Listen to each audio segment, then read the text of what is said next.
Hi mga mare, another vlog na naman with me. At ang vlog natin for today mga mare ay pinagsama-samang mga kaganapan ng mga araw na hindi tayo nakapag-vlog. At dito sa vlog nyo rin malalaman mga mare kung bakit hindi tayo nakapag-vlog ng mga nakaraang araw. Itong naka-play na video mga mare ay ito sana yung sunod na iba-vlog natin nung nakaraan. At ito sana mga mare ay yung morning routine namin ni Daden at nag-general cleaning ako. Kaya lang hindi namin natuloy i-upload dahil nga ito na yun mga mare. Nagkasakit ang aking bebe. Kung mapapansin nyo mga mare, dito sa video na to ay masigla pa siya. Kaya naman hindi ko lubos akalain na magkakasakit siya ng ganun. Super pasaway pa talaga siya dyan mga mare. Kung mapapanood nyo ay kayo na lang talaga ang mahihilo sa kanya. Habang ang nanay naman na ito ay tuloy sa kanyang mga ginagawa. At fast forward mga mare, ayan na nga at nagkasakit na ang bebe ko nung kinahapunan.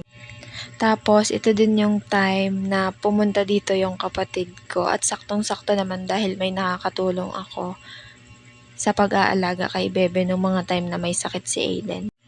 Nung time na to mga mare ay sobrang taas na talaga ng lagnat ni Daden at kahit pinupunasan ko siya or pinapainom ng gamot, ayaw talagang bumaba ng lagnat niya. Kaya naman, umiral na naman ang pagiging overthinker ng nanay na ito. Dito sa video na to ay sinuuban ko nga dyan si Daden para pagpawisan at bumababa yung lagnat. At ang naging katulong ko dyan ay yung kapatid ko dahil hindi ko na inasahan yung asawa ko gawa nga ng may pasok pa siya kinabukasan.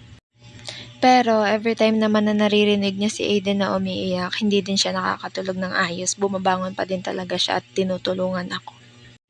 At hindi na nga ako mapakali ng mga time na to mga mare dahil first time lagnatin ni Aiden nang hindi bumababa ang lagnat kahit na pinapainom siya ng gamot.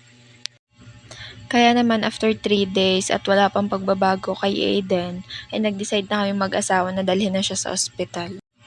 At fast forward ulit mga mare, na lab test na si Aiden, normal lahat ng result, kaya naman pinauwi na kami. Bale ang nangyari mga mare ay itinaas lang yung dose ng mga gamot niya. At nung nasa ospital nga kami mga mare ay hindi na ako nakapag-isip na mag-video pa. Dahil sobrang tarantahin naman talaga ng nanay na ito, lalo na pagdating kay Aiden.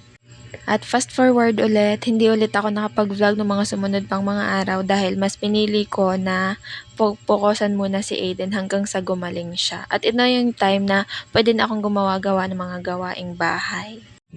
At mga mare, para hindi naman maging palaisipan sa inyo kung ano naging sakit ni Aiden or dahilan kung bakit pabalik-balik yung lagnat niya, ay ito na po ang kasagutan. Siya po ay nagka-infection sa baga. Pero good thing dahil naagapan naman siya agad at kinaya naman ng mga gamot. Kaya sobrang salamat sa taas dahil pinagaling niyo yung anak ko. At dito nga sa video na to mga mare ay talagang mapapansin na umimpis ang katawan ni Aiden. At itong video na to mga mare ay mga sumunod na araw na.